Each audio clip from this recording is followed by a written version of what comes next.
इसमें countries involve हो गई, पॉलिटिकल हो गया, ऑस्ट्रेलिया और इंग्लैंड के जो पॉलिटिकल टर्म्स थे वो खराब होने लगे वर्ल्ड क्रिकेट में कि ये तो बिल्कुल अनफेयर था, जीतने के लिए इंसान कुछ भी कर सकता है। एक तरह से क्राइम है यार। अगर आप किसी बैट्समैन को आउट करने के लिए या आप किसी अपोजिशन को हराने के लिए अगर आप कोई इलीगल एक्टिविटी कर रहे हो ग्राउंड पे तो वो क्राइम हो गया भाई। तीनों कहीं ना कहीं इन्वॉल्व थे इस चीज़ में। मुझे तो पर्सनली मैं बोलूँ रिदम, मुझे लगता है पूरी टीम इन्वॉल्व थी। जो हमारी नजर में जो टॉप 4 बड़ी राइवलरी है ऋतिक, वो कौन कौन सी रही है एक बार बता। यार स्टार्टिंग करते हैं हम लोग। राइवलरीज क्रिकेट का एक ना बहुत बड़ा पार्ट रही है, और क्रिकेट ऐसा स्पोर्ट भी है जिसमें कंट्रोवर्सीज होने के बहुत चांसेस हैं। स्पोर्ट में इन जनरल बहुत होती है, और क्रिकेट एक ऐसा स्पोर्ट है जिसमें कंट्रोवर्सीज हमेशा से बहुत हुई हैं, बहुत स्टार्टिंग से। सबसे पहली कंट्रोवर्सी जो मेरे ख्याल में काफ़ी अननोन थी, हम लोग को भी बहुत रफली आइडिया था इस चीज़ का, 1932-1933 एशेस। हमेशा हम लोग कंट्रोवर्सी सोचते हैं ना तो ऑस्ट्रेलिया और इंग्लैंड तो होते ही है उसमें, किसी भी सेंस में होंगे, बट ये जरूर तो होता है। हाँ ऑस्ट्रेलिया स्पेसिफिकली होती है, इस बार इंग्लैंड भी है। और ये वाली कंट्रोवर्सी में काफ़ी बड़ा रोल इंग्लैंड का ही था। एशेज की बात है ये, और ऑस्ट्रेलियन बैटिंग टीम के वजह से सारे इंसिडेंट्स हुए। ऑस्ट्रेलिया की बैटिंग उस समय इतनी अच्छी थी, तो जो इंग्लैंड की बॉलिंग थी उनको था कि इनको आउट तो करना है, कैसे भी ये लोग ऐसे तो आउट हो नहीं रहे। तो उन्होंने एक स्ट्रैटेजी डेवलप करी जिसकी वजह से ये कंट्रोवर्सी का नाम भी मैं बता दूं तो बॉडी लाइन सीरीज कहते हैं इसको। बॉडी लाइन क्यों कहते हैं ये कहीं ना कहीं अब आइडिया मिल गया होगा जब मैंने ऑस्ट्रेलियन बैटिंग और इंग्लैंड बॉलिंग बोला।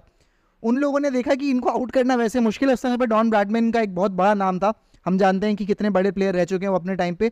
तो कहीं ना कहीं इंग्लैंड की बॉलिंग चाह रही थी कि इनको इंजर करें हम लोग, तो वो रूल ऐसा हो गया था कि वो लोग सारे बॉलर्स, जो इंग्लैंड की जितनी फास्ट बॉलिंग हो रही थी सारी बॉडी लाइन हो रही थी, और मेजोरिटी फील्डर्स जो थे वो पॉपिंग क्रीज के पीछे थे लेग साइड में, जिससे अगर जो बचाने भी कोई जाएगा अपना बैटर तो डिफ्लेक्शन से उनके हाथ में जाएगी। कोई फील्डर ऑफ साइड में नहीं था, मेजोरिटी फील्डर्स सारे ऑन साइड पे थे। उसमें से पॉपिंग क्रीज के पीछे जो शॉर्ट लेग वाला रीजन है वहाँ पूरा पैक कर दिया था उन्होंने। और उसके वजह से सबसे बड़ी बात वो कंट्रोवर्सी इसलिए हो गई क्योंकि इंजरीज बहुत हुई। काफ़ी बड़े बड़े प्लेयर्स जो ऑस्ट्रेलिया के थे वो इंजर हुए। मेजर इंजरीज नहीं थी क्योंकि उस समय पे हेलमेट वाला रूल भी नहीं था, तो बिना हेलमेट के अगर आपके पास 6 की 6 डिलीवरीज बॉडी पे आने वाली है, वो भी उस लाइन पे जो डाउन द लेग है, जो आपको पढ़ना भी मुश्किल है। क्योंकि हम देखते हैं नेगेटिव लाइन हम लोग क्यों कहते हैं किसी को भी, अगर आपकी लेग स्टंप से उस तरफ लेफ्ट साइड में पिचिंग है तो आपकी आंखों के लिए भी मुश्किल है बॉल की ट्रेजेक्ट्री पिक करना। उस एंगल से अगर आपकी बॉडी पे 6 की 6 बॉल आएंगी और लगातार ऐसा हो रहा है तो इंजरीज होंगी ही होंगी। उसकी वजह से लॉ चेंज हुआ, पॉपिंग क्रीज के पीछे आज के टाइम पे केवल 2 फील्डर्स अलाउड है जब बैटिंग पॉपिंग क्रीज है। बट ये कंट्रोवर्सी इसलिए हो गई क्योंकि ये ऑस्ट्रेलिया और इंग्लैंड और एशेस अपने आप में कितनी बड़ी राइवलरी हम सबको मालूम है, ये बताने की ज़रूरत नहीं है। इसमें कंट्रीज इन्वॉल्व हो गई, पॉलिटिकल हो गया, ऑस्ट्रेलिया और इंग्लैंड के जो पॉलिटिकल टर्म्स थे वो खराब होने लग गए कि भाई ये तो बिल्कुल ही स्पिरिट ऑफ द गेम के अगेंस्ट है। तो मेरे ख्याल में इसके वजह से बहुत बड़ी सीरीज़ बन गई, लॉ भी चेंज हुए। तो मेरे ख्याल में पहली जो बहुत बड़ी सीरीज़ थी या बहुत बड़ा कंट्रोवर्सी अगर जिसको हम बोलेंगे तो बॉडी लाइन सीरीज़ 1932 या 33 में थी। दूसरी मेरे ख्याल में ना हम लोग को सबने विजुअल्स देखे हुए हैं बट एग्जैक्टली नहीं मालूम था कि कब हुआ था। 1981 one day international match Australia versus New Zealand, फिर से ऑस्ट्रेलिया इन्वॉल्व है। जब ऑस्ट्रेलिया बॉलिंग कर रही थी, मतलब सेकंड बॉलिंग कर रहे थे वो लोग, उनको डिफेंड करना था टारगेट, एक बॉल में 6 रन चाहिए थे, और सामने न्यूजीलैंड बैटिंग कर रही थी। ग्रेग चैपेल उस टाइम पे जो ऑस्ट्रेलिया के कैप्टन थे, उनके भाई बॉलिंग कर रहे थे जिनका नाम ट्रेवर है। एक बॉल में 6 रन बचाने के लिए उन्होंने इतनी अलग टेक्निक अपनाई, क्या बोले हम लोग, वो टर्म सही नहीं है कुछ भी बोलना है यहाँ पे। अंडर आर्म बॉलिंग करी विदाउट एनी बाउंस, बिल्कुल रोल करके बॉल फेंक दी 6 रन बचाने के लिए। और ऑब्वियसली बहुत ही मतलब उनको कंडेम किया गया वर्ल्ड क्रिकेट में कि ये तो बिल्कुल अनफेयर था, जीतने के लिए इंसान कुछ भी कर सकता है। वहाँ पे ऑस्ट्रेलियंस ने दिखा दिया था। तो मेरे ख्याल में सेकेंड बहुत बड़ा जो कंट्रोवर्सी था वो ये था, क्योंकि वो मैच जीतना बहुत ज़रूरी था और वो अंडर आर्म फेंकना, उसके बाद से under arm bowling international cricket में बैन भी हो गई। तीसरे पे हम लोग आते हैं। तीसरा बहुत फ्रेश है, हम लोग जानते हैं उस चीज़ के बारे में, थोड़ा इस पर डिस्कशन भी कर सकते हैं। South Africa versus Australia, sandpaper gate 2018 में, उससे दुनिया चेंज हो गई क्रिकेट की, मॉडर्न डे क्रिकेट की काफ़ी दुनिया ही चेंज हो गई। कैमरन बैनक्रॉफ्ट सैंड पेपर से बॉल की कंडीशन चेंज करने की कोशिश करी, उससे 3 करियर्स को धक्का लगा। एक करियर तो अभी तक उभर ही नहीं पाया। अगर बैनक्रॉफ्ट की मैं बात करूँ, स्टीव स्मिथ उस समय पे कैप्टन थे, डेविड वार्नर वाइस कैप्टन थे, तीनों कहीं ना कहीं इन्वॉल्व थे इस चीज़ में। मुझे तो पर्सनली मैं बोलूँ रिदम, मुझे लगता है पूरी टीम इन्वॉल्व थी। किसी ने नाम, ये तीनों ने ना अपने सर पे नाम ले लिया, इन्वॉल्व है तो पूरी टीम ऑटोमेटिकली। हाँ, क्योंकि उसके बाद डैरेन लेमिन कोच थे, उन्होंने भी रिजाइन कर दिया। और अगर ये दोनों को मालूम है तो जब उस टाइम पे सीनियर प्लेयर्स जो थे, जो कमिंस थे या स्टार्क थे या हेजलवुड थे, लायन थे, 100% मालूम तो होगी सबको। बट क्योंकि बाकी टीम्स पे नाम ना आया, पूरे प्लेयर्स पे नाम ना आया, उस समय डेविड वार्नर ने और स्टीव स्मिथ ने अपने ऊपर नाम ले लिया बैनक्रॉफ्ट के साथ। लेकिन मेरे ख्याल में ये एक बड़ा इंसिडेंट था। इसकी क्या यादें देखो, और ये कितना बड़ा धक्का था वर्ल्ड क्रिकेट में उस समय पे। यार स्टीव स्मिथ के लिए पर्सनली तो देख 2 साल के लिए बैन हो गए थे, डेविड वार्नर भी बैन हो गए थे यार वर्ल्ड क्रिकेट में, और उनके पर्सनल लेवल पे भी जो उन्होंने यार वो देखो ये क्रिकेट में यार एक तरह से क्राइम है यार। अगर आप किसी बैट्समैन का आउट करने के लिए या आप किसी अपोजिशन को हराने के लिए अगर आप कोई इलीगल एक्टिविटी कर रहे हो ग्राउंड पे तो वो क्राइम हो गया भाई, वो स्पोर्ट का क्राइम है वो। तो जो चीज उसने करी स्टीव स्मिथ ने ये बात अलग है कि भाई सबके आगे उन्होंने अपोलॉजी ली कि भाई मेरे से गलत हुआ है, लेकिन उस टाइम पे जिन्होंने मैच जीतने के लिए वो चीज करी और इतने बड़े क्रिकेटर बन के उस टाइम पे स्टीव स्मिथ बन चुके थे। स्टीव स्मिथ जो आज जिनको हम जानते हैं वो पूरा लेजेंड एक कैटेगरी जो प्लेयर होती है उसमें आ चुके थे, और तब आप इतने बड़ा प्लेयर होके आप ये काम कर रहे हो, आपको पता है चारों तरफ कैमराज हैं, पूरी दुनिया आपको देख रही है, सब कुछ पता है यार। इतनी इतनी बड़ा लेवल का ब्रेन फिट मेरे हिसाब से नहीं हो सकता, इसके पीछे बहुत बड़ी प्लानिंग रही है।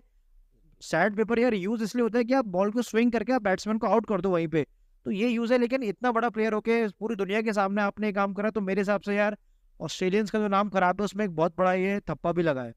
हाँ, मेरे ख्याल में उस समय पे क्योंकि वो सीरीज में गर्मा गर्मी बहुत हो गई थी, हमको मालूम है डिविलियर्स ने भी उस टाइम पे ट्वीट किया था कि this series will be remembered, और डेविड वार्नर की आपस में भी मतलब काफ़ी गर्मा गर्मी हुई थी। उस इंसिडेंट के बाद ऑस्ट्रेलिया बहुत चेंज हुई है आज के टाइम पे, ठीक है यार, काफ़ी रिकवर किया उन लोगों ने भी, बट उस समय पे बड़ी कंट्रोवर्सी थी ये।